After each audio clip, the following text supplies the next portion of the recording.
Welcome back नाज़रीन। बातचीत कर रहे हैं हम सियासी माहौल की बखसूस नशिस्तों की, एडहॉक जजेस की। हमारी मोहम्मद साहब अमजद शाह साहब ने 2-3 नुकात उठाए, एक नुकता मैंने भी उठाया था। मैं एक चीज़ ऐड करूं जो ब्रेक से पहले हम बात कर रहे थे बखसूस नशिस्तों वाली, जो इलेक्शन कमीशन ने अभी भी जो चीज़ तय कर रहे हैं वो कह रहे हैं PTI का इंतजामी ढांचा ही मौजूद नहीं। आपके इलेक्शन नहीं हुआ ना, इंट्रा पार्टी इलेक्शन नहीं हुए, इसलिए आपसे बल्ले का निशान लिया गया था। इस वक्त भी इलेक्शन कमीशन के रिकॉर्ड के मुताबिक आपका तंजीमी ढांचा मुकम्मल नहीं है, तो इसलिए उनको समझ नहीं आ रही कि इसको PTI कैसे हम डिक्लेयर करें। एक इस पर भी बात कर दीजिएगा। और दूसरा जो है कि एडहॉक जजेस के ऊपर आपकी जमात ने सबसे ज़्यादा तनकीद किया। आर्टिकल 6 का भी आपको खदशा है, आपको आपकी पार्टी में बैन का भी खदशा है।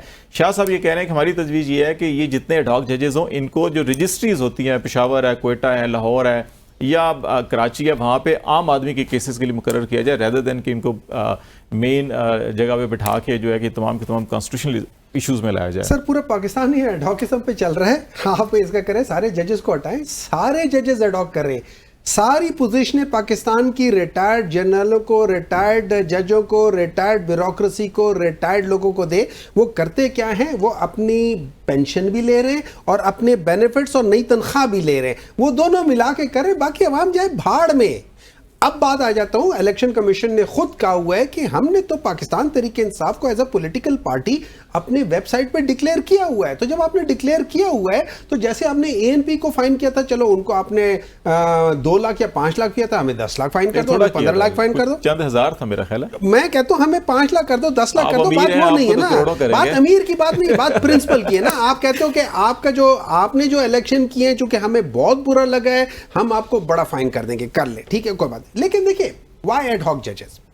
इस वक्त पाकिस्तान की अगर आप हिस्ट्री में देखें तो जो सुप्रीम कोर्ट की मैं बात कर रहा हूं, बाकियों की बात कर, सुप्रीम कोर्ट में कोई 18 के करीब पाकिस्तान में एडहॉक जजेस लगे। 22 रहे, ठीक है ना जी, 22 रहे, ठीक है।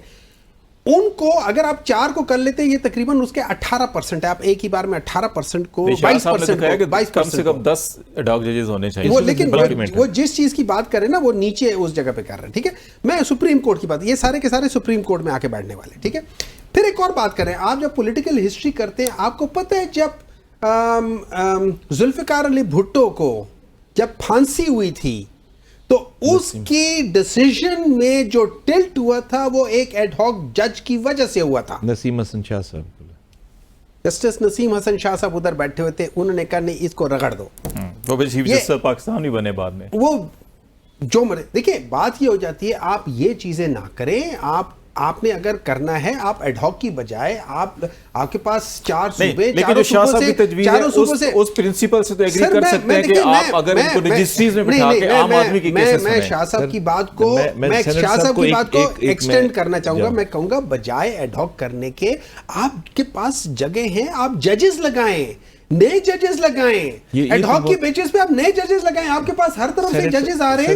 हाई कोर्ट के अंदर बड़ी नशिस्तें खाली पड़ी हैं। सर, मैं इनसे एक रिक्वेस्ट करता हूं, हमारा मसला ये नहीं है कि एडहॉक लगाएं दूसरे। आप PTI में हैं, आपके पास नंबर्स हैं उसमें पार्लिमान में, नून लीग वाले हैं, पीपल पार्टी वाले हैं, आपके आपस में 100 इख्तलाफ हों।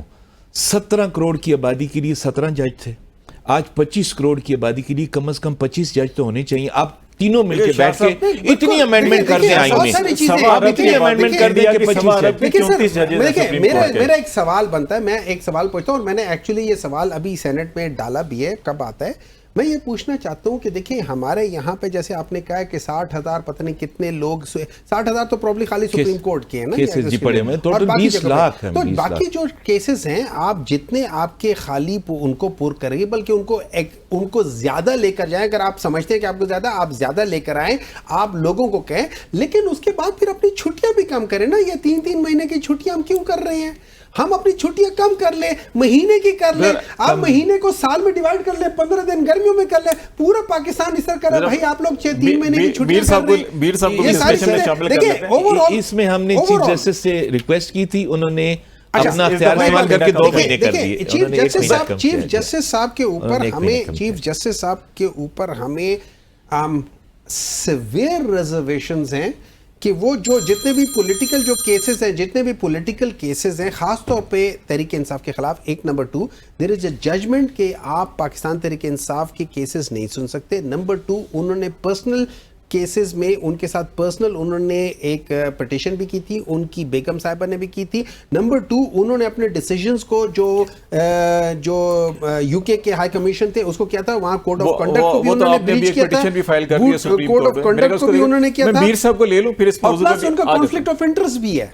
बिल्कुल आपके ठीक है, इतराज़ात ठीक है। मीर साहब, एक जो ये सारे इश्यूज लीगल इश्यूज हैं, लेकिन इसमें तो कोई इनकार नहीं है कि इस वक्त भी हमारी इस्लामाबाद हाई कोर्ट हो या इस्लामाबाद हाई कोर्ट में 2, लाहौर हाई कोर्ट में 26, सिंध में 3, पेशावर में 6, बलूचिस्तान में 4 जजेस की असामी हैं जो अप्रूव्ड हैं, वो इस वक्त खाली हैं, वहाँ पे जजेस नहीं रखे जा रहे। तो सुप्रीम कोर्ट में एडहॉक जज रख के नीचे हम ऐसा करेंगे तो क्या होगा, नंबर 1। नंबर 2, जो फिच की रिपोर्ट है वो आपकी भी नज़र से गुजरी होगी कि जो आप बात कर रहे थे कोलैप्स की, और मैंने उसको उस वक्त एक लुकमा दिया था कि सिस्टम कोलैप्स होगा तो हम इमरजेंसी लगा सकेंगे ना। जब सिस्टम सारा कोलैप्स होगा तो फिर वो गैर जमहूरी कुव्वतों को मौका मिलेगा आने का। और जो फिच भी ये कह रहा है कि ये हुकूमत शायद 18 महीने ज़्यादा से ज़्यादा चल सके और फिर एक टेक्नोक्रेट गवर्नमेंट जो स्टैब्लिशमेंट की हमायती होगी, और फिर वो इंतखाबात नहीं बल्कि शायद वो एक लंबे अरसे के लिए हो, और इमरान खान भी कानूनी फैसलों के बावजूद जेल से बाहर नहीं आ सकेंगे। तो क्या ये सारा उलझाव पैदा इसीलिए किया जा रहा है कि वो किसी और तरफ जो है कि उसकी राह हमवार की जाए? एक गवर्नमेंट, मैं किसी गवर्नमेंट का वो कहते हैं ना सपोर्टर नहीं हूं, मैं सिर्फ पाकिस्तान का सपोर्टर हूं। एक गवर्नमेंट 2 या 2.5 साल के लिए आती है, पूरा पाकिस्तान का मलबा उस पर गिर जाता है कि इसने बेड़ा गर्क पाकिस्तान का। भाई उनसे आप नहीं पूछ सकते जिन्होंने 60-60 साल हुकूमतें की हैं, क्या दूध की नहरें बह रही थी? क्या इन्होंने आके बंद कर दिया? इन्होंने ऐसे काम भी नहीं किए हैं जिसको मैं कहूंगा कि वाह भाई वाह, गलतियां की हैं, सबने गलतियां की हैं। लेकिन 2.5 साल की हुकूमत के ऊपर आप कहें कि ऑल ऑफ अ सडन आपका एक नेशनल कोलैप्स हो गया है, दैट इज अ जोक। आपने इसको रिव्यू करना पड़ेगा कि आप बात क्या कर रहे हैं। हम बात बिल्कुल जो मुंह में आती है हम निकाल देते हैं, कोई फैक्चुअल बात क्या करें। अब फॉर एग्जांपल ये जजेस की आप बात करते हैं, पाकिस्तान में 70 साल पुराने केसेस हैं, 70 पर्टिकुलरली ये केस का तो I am aware of it, Sarjani town का, वो जो कि अभी मेरे ख्याल 2 साल हुए उसका फैसला। अब आप मुझे बताएं कि आपने पहले जजेस क्यों नहीं इधर लेके आए? आपका सिस्टम है ना तीतर है ना बटेर है। आप करते हैं कभी एंग्लो सैक्सन और कभी शरिया लॉ के ऊपर, वहां लोग इसका फायदा उठाते हैं। आप एक जगह तो है ही नहीं है यहाँ। सो बेसिकली आपको तो चाहिए था स्पीडी कोर्ट्स लगाओ, और ये जो जजेस एडहॉक लेके आ रहे हो, there is no way you should put them in the Supreme Court of Pakistan. आप elevate करो हाई कोर्ट के judges and let these others come and do your everyday work. All of a sudden retired आदमी को तुम front row पे लेके आओगे, that will not be justice, believe me. That will never be justice. It will be seen as a plantation. So इसको आपने तनकीद के उस दायरे से बाहर निकलना है। हाई कोर्ट के जजेस को एलिवेट कर दो, जो आपके बताएंगे खाली है उसको आप भर दो। आपके पास बड़े 6 लॉयर्स हैं पाकिस्तान में, फ्रॉम कराची टू पेशावर। आप इन लोगों को लेके आओ ताकि आपका सिस्टम आगे चले। हम सिस्टम को एडहॉकिज्म पे चलाते हैं, और हर चीज आपने एडहॉकिज्म पे की है क्योंकि आपने चलना है अपने इलेक्टोरेट है इसको प्लीज करने के लिए। आपने सिर्फ इनको प्लीज करने के लिए काम करना है।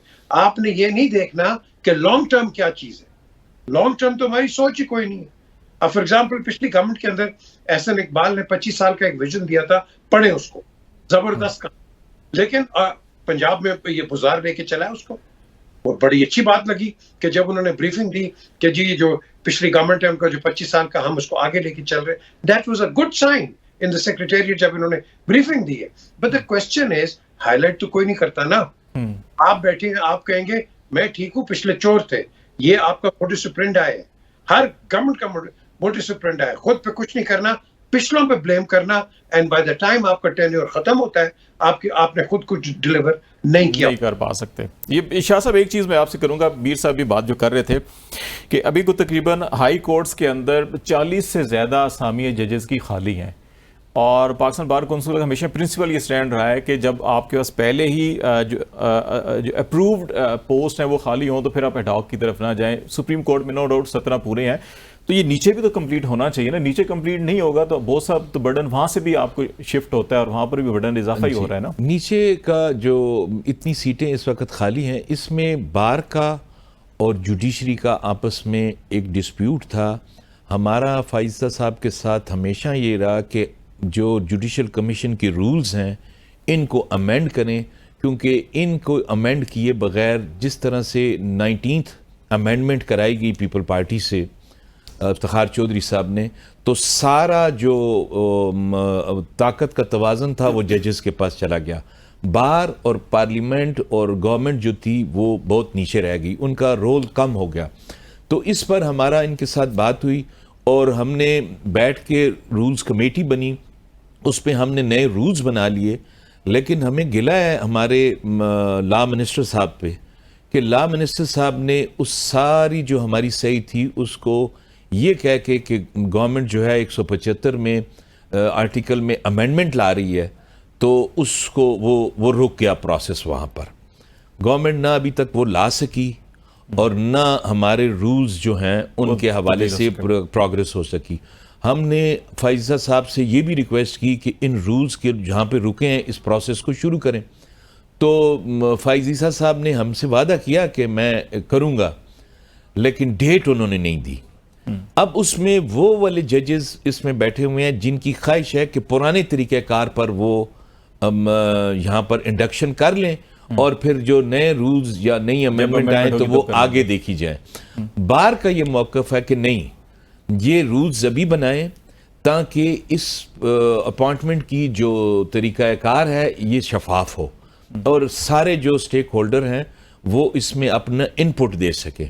ये हमारा इख्तिलाफ है और हमने जो इस वक्त गवर्नमेंट है मौजूदा, लॉ मिनिस्टर साहब को हमने गिला भी दिया कि आपकी वजह से ये सारा प्रोसेस जो है वो रुका है।